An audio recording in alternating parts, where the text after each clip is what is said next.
This one's really cool. I am more slap out, if you couldn't tell. I'm just proud of the team, proud of the effort put in each and every week. People pushing me to be better. The biggest thing that gets lost is believing in self. And I'll say those last 20 laps, there was ups and downs of telling myself, you're not going to be able to do it. And I hate that I'm that way, but I push myself to be the absolute best. And when the caution came out, my spotter, love him to death. He said the 12 got clear of the pack, keep making pace. I was like, okay, so it's going to be me and Blaney here. Caution comes out, Blaney's nowhere to be found, and it's the 5. So I was like, what the hell was he talking about? So once I seen that it was Larson, I knew I'd have to roll the sleeves up. He won here last year, and he's arguably the best in the field. I have no problem saying that. I respect the hell out of what he does, how he drives. He pushes us all to be that good.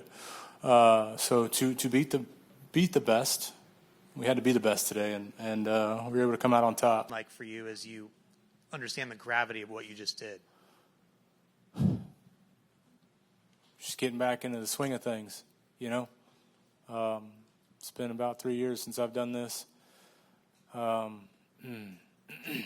And, you know, coming off turn 4, I knew it was a good turn 4, and I knew he wasn't going to get there. And so I knew we won. Unless I ran out of gas early, that it was ours. And I'm quite surprised that I wasn't crying like a little, baby. I was, I guess, more relieved. I really thought this year, started out way different than any other year. And mentally, for sure it has. But here we are in the same spot before the race, same spot. Is Bubba Wallace going to make it in on the playoffs? I'm the last car in with 5 to go, 6 to go, whatever it is. We're here. And it's like, damn, dude, like, what is it? Is it me, And I said it earlier, it takes me back to when Blaney won the 600. You don't know if you're going to be able to do it again. And like I said, when I sat down, those last 20 laps, it was probably 20 laps of telling myself I'm not going to be able to do it. And so I have found my biggest problem, and that's this. If I could shut that off mentally, fully, we could do a lot more of this. So we keep pushing. Winning now before the playoffs start. Never done that before. There's a lot of new stuff for me. So I'm just taking it all in. I got the family here. This is incredible to have Bex win officially his first race and see his dad go to victory lane. That brings me a lot of joy. Amanda here. We lost her grandmother Friday night. And so it's just kind of been a special weekend for us.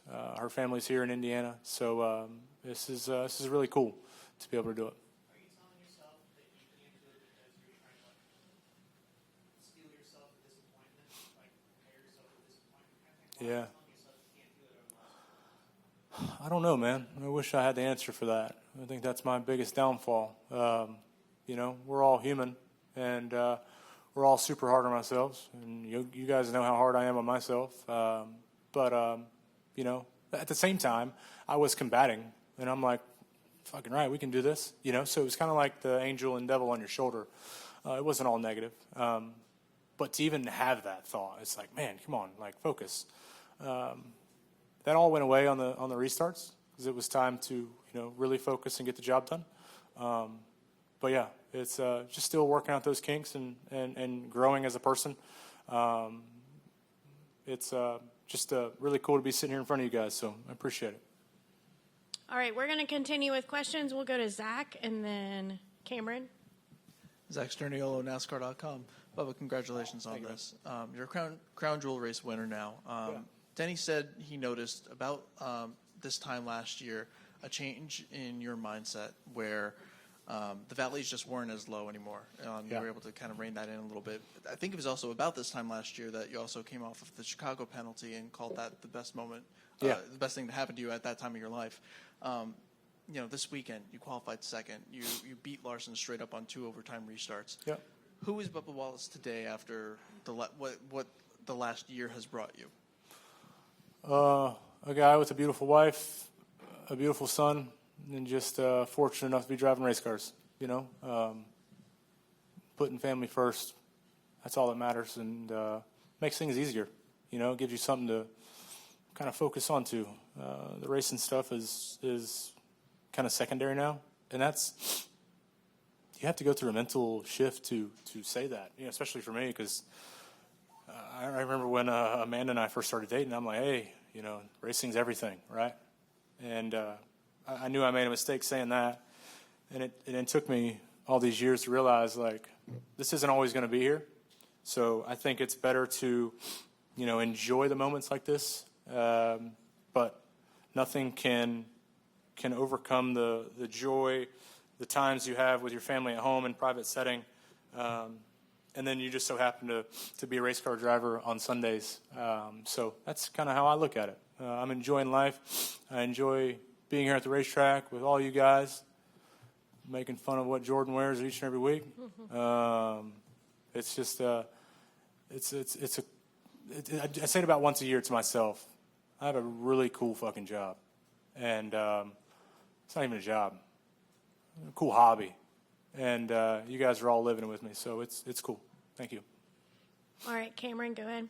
Cameron Richardson, NASCAR.com. Bubba, on the cool-down lap, when all your other competitors are banging your door and giving you a thumbs up, just how validating and rewarding is that for you that your competitors are celebrating with you? And it was most of them, too. Yeah, I guess I'm not too big of an asshole. I got a couple buddies out there, so that was nice. No, I appreciate all the respect.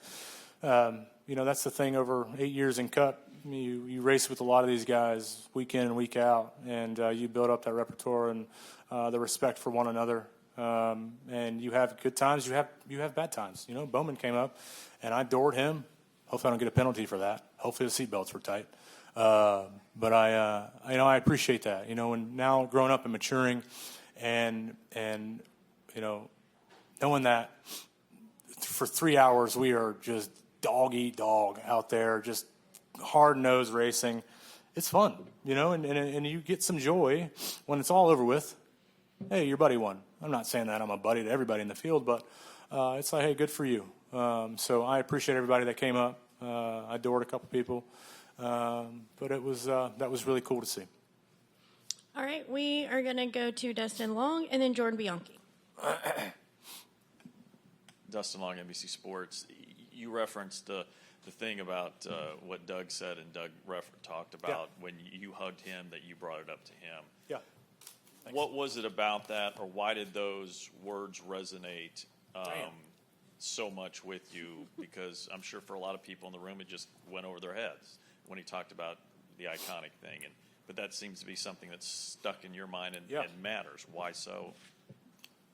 I don't know. I woke up and I've been reading this book, The Daily Stoic, and I don't read it every day. Luckily it's just one-pagers, so I'll let like a week or so go by and then catch up, And it just kind of got me in the philosophical mindset today, and trying to understand things from a different perspective. And walking out of the motorhome, I felt different. Walking into the driver's meeting and finding a seat by myself, pulling up my phone and looking at my race notes of what to do, what to expect. And Doug has been a huge supporter of mine, and I appreciate that. And so when he was speaking, he mentioned that little caveat, and I thought that was interesting. And he said, this could be the start of becoming a legend. And like I said, I don't think I'm a legend in my own mind by any means. I got a lot of work to do, but it all starts with days like today.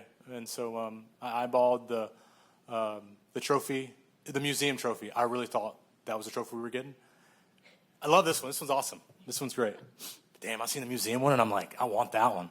We just built a house, and we built a trophy case. My wife built it, and well, she didn't build it herself, but she signed it. And and we need some trophies to put in there. And Charles did say, before I fired the motor up, he said, "You know why we build trophy cases? To fill it with trophies." And so we got us one. So I wanted it today. I wanted each and every weekend, but things just happened and fell in line, and I was able to capitalize on the opportunity.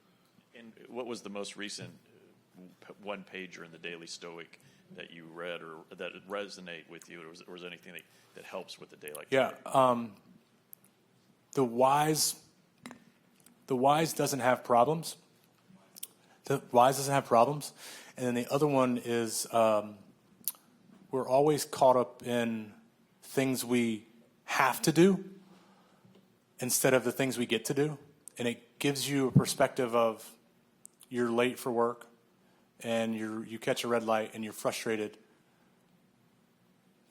Well, now I get 30 more seconds of listening to my favorite song in the car, and I'm like, that's really interesting, but I'm still late for work. But but it's like, that's really cool. We never look at those things. We're always like, I got to do this, I got to do this, I got to do this, instead of the opposite of, well, this didn't happen, I get to do this instead. I thought that's pretty interesting. Mm-hmm. Jordan, go ahead.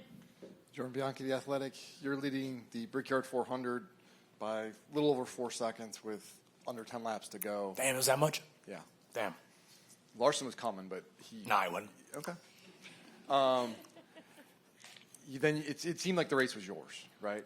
But then you get the caution. What a dick. Larson was coming. Your spotter said he was coming. He didn't think you maybe could pass him. Yeah, I thought it was Blaney. Go ahead. Okay. But you get that caution, and the lead that is pretty comfortable, it seems like, is gone. What's going through your mindset at that point? Damn. I understood the reasoning. It was big splashes the last time through 1 and 2, and it was like, okay. And then he says it's pouring by the time we get over there next time. So I was like, okay, I understand. I will say the first thing that came to my mind is, like, here we go again. If it rains and it ends it, Lord have mercy, Twitter's going to blow up, And I said that for a second, but I was like, man, I really want to win this straight up. I want to go back racing.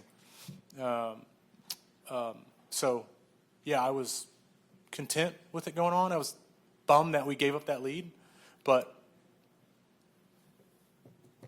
here we are. Celebration afterwards. Talk to me about that. You get out, you kind of do the hush thing, Yeah. which is obviously, but then did you hear the cheers? I mean, there was a lot of people cheering for you. Of course. You can say what you want about the booze, but there was a lot of people saying Bubba and Bubba. When you hear that, let's go Bubba. Talk me through that. It's man, it's sports, right? You're gonna have people booing, people cheering. I had a guy today call me a punk. I was okay. Punks get trophies, I guess. It's sports, and some different than others, but I definitely heard the cheers, and I appreciated that. And it's something I've but something I've paid more attention to in the recent years, maybe months. I know there's a lot of Bubba Wallace fans out there and a lot of support that they try to combat the naysayers and all this stuff. Does anybody know where the goalpost got moved to now? Anybody? Did it get moved yet?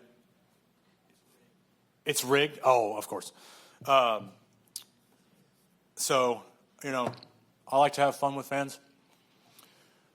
It is what it is. But I do really appreciate the support deep down. As a guy who used to struggle with the booze for sure, I'm just wondering why.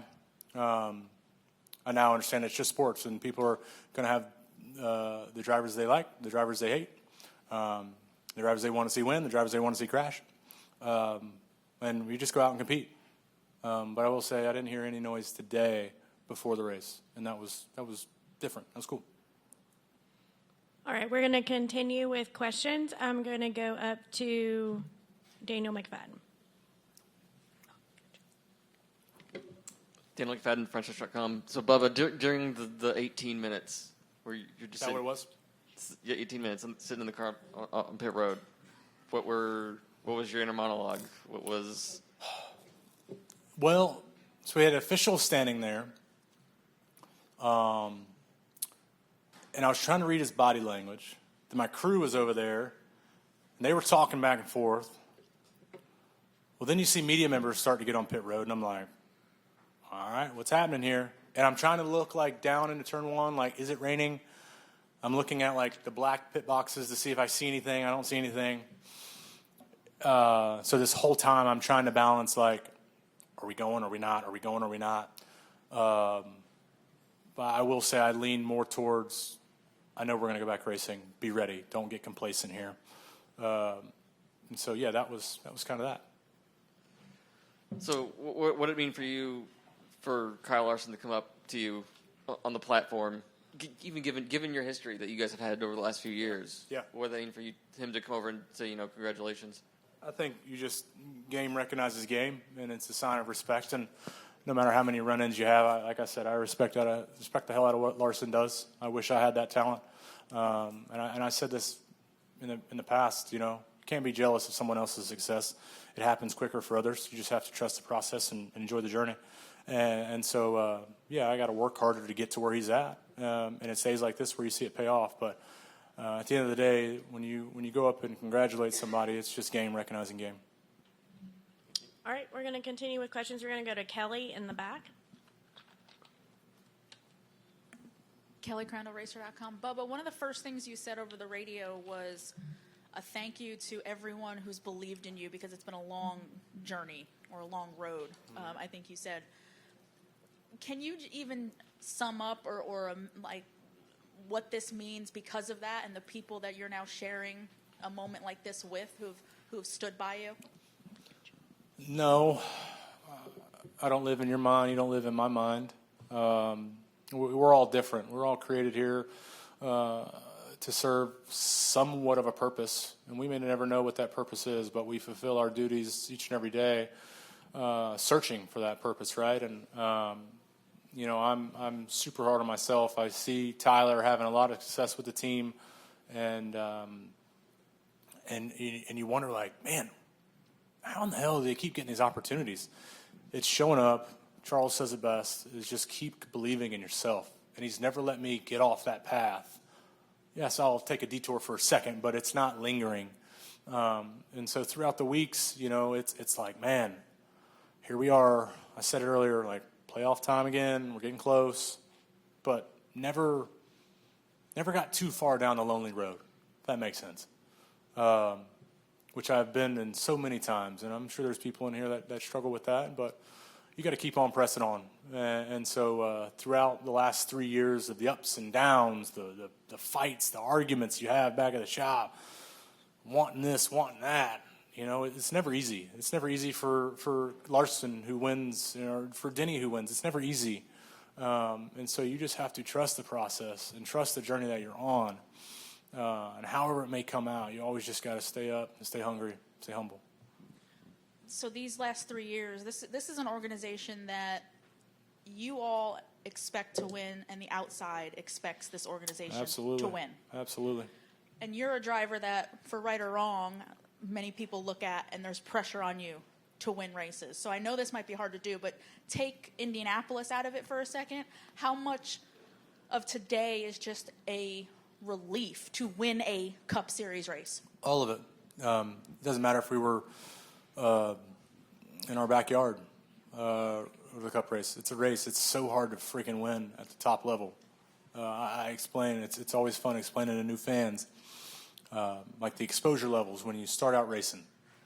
When you race go-karts, you're exposed to bandos. When you race bandos, you're exposed to legend cars, so forth and so on. When you race Xfinity, you're exposed to Cup. When you race Cup, what are you exposed to? Retirement.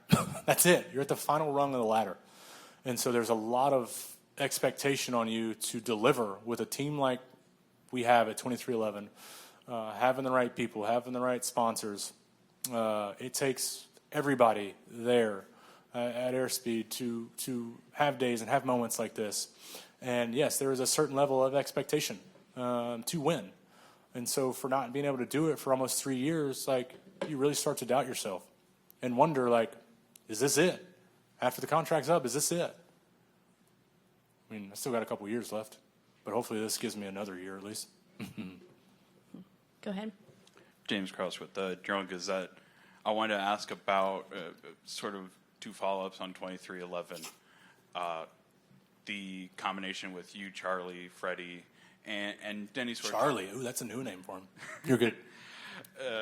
in general, putting all of that together, and also Denny sort of talked about how it's an organizational win because of how everyone sort of works within that. Can you compare it at all to working with Booty, or in general, just how you've seen the teams you work with evolve over the years to where they stand now? Yeah, I thought when we made the change and how the change kind of developed weeks and days after, I felt, to me, this is just me looking at it, that it was kind of like a seamless transition from Booty to Charles. Booty had gotten me to this level and had taught me a lot and put me in scenarios where I let the team down. And, we thought, from all the success that we had, that it kind of had plateaued and we needed a change to see. And I'll never forget the day that we had that conversation. I really looked at Booty as a true leader of what the 23 team had. But more importantly, he became one of my best friends. And I thought that was tough, making that switch. But every person's different. Every person has a different way they go about doing their job. I remember the day we talked, Charlie and I talked, as you would say. I reiterated to him that I want to have fun over and over and over again. And I made sure that was instilled in his mindset. I said, I appreciate all the work you're going to do. We have a long road ahead of us, but let's make sure we have fun doing it. And he's done a really nice job of always putting that first. And it takes me back to when I used to race with my parents. My dad have said, you have fun. That was the first thing. And so we get a little bit of that back, and it's cool to see what we can do.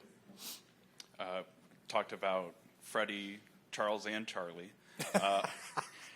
I wanted to ask about a newer member to the team. It looked like for this weekend. Is Cookie Monster staying on board? Yeah. How about that? That was cool. We were able to bring Cookie Monster in and got him a win. So I wish Bex was a little bit older to understand what was going on. He was not really a fan. But such a cool partnership with we were able to form with Sesame Street. And that's kind of the cookie on top, if you will, to go to Victory Lane. So really appreciate them being here. All right, go ahead. Hi, Dan Bridges, Indianapolis Recorder. We talked earlier in the week on the telephone, and you talked about having your 9-month-old on your lap and the joy that gave you. Talk a little bit about a tough day at the track, a tough day in life, going home and seeing what's really important and how that inspires you. Yeah, it's just a nice reset because, I don't know if you guys have dogs or pets, but you go home to your dog, they're excited to see you for about 5 minutes, and then that's kind of it. You can't just say that's kind of it with a kid. You got to take care of him, and whether he's crying or change a diaper or whatever it is, you have to set all that aside. Dogs can take care of themselves once they're old enough and figure out where the food bowl is, right? You're teaching your son or my son each and every minute, every moment of life, everything we do. I have to realize he's picking up on things, and I may not know it yet. And so it is a beautiful escape, as frustrating as the days can be. When he's crying in the middle of the night, it's like, all right, well, I don't care that, or Amanda doesn't care that I finished 37th wherever. Get up there and change the diaper, and you have fun with it. I'm not saying that smelling poop is fun, but you find ways. Well, again, thank you for your time early in the week, and congratulations today. Thank you. All right, we're going to continue with questions. We're going to go to John Newby, and then we'll go to Stephen. John Newby, Savage Ventures. I do want to ask about the last two restarts. Yeah. Because throughout your career, you've always been very good at restarts, gaining lots of track position. But this is, crown jewel event, front row, control car. This is a situation where many other drivers throughout NASCAR history have stepped on it and messed up. Yeah. How did you pull that off? 2 different occasions. Yeah. The first one I caught everybody sleeping, and I didn't have the help from the 24. And so Larson put up a good fight through turn 2, and caution came out. Larson picked up on my games, and so you just always have to have tools in the toolbox to try to one-up each other. And I was able to get kind of an edge, and he didn't have help. Byron's probably laying off me to not push, but it was kind of more of a traditional drag race into turn 1. And the tires felt better for me to just trust the car and stay in the throttle, and he had to lift. And so, it was. I was kind of glad we had the second restart because everything just kind of came together better. But it's in those moments where you either you shit or get off the pot, as they say. And in those laps where I'm like, you're going to give this away, the other side was like, you got this. You're about to show everybody why you just belong here. And we did that. The crowd react here at Indianapolis in particular? Man, it doesn't matter where we're at. You're going to get both sides of the spectrum. And it's our job to shut that aside when the time is counting on you and just go out and deliver. Maybe I gained a fan, maybe I lost another fan today, and that's okay. I've matured a lot, and no disrespect, but I really don't give a damn. I'm sitting here, a Brickyard 400 winner. Again, beautiful family. I'm winning at life. If everything stopped right now, I'd be okay with that. And that takes a lot for me to say. Nothing else really matters. Good job. Thank you, Bubba. Thank you, man.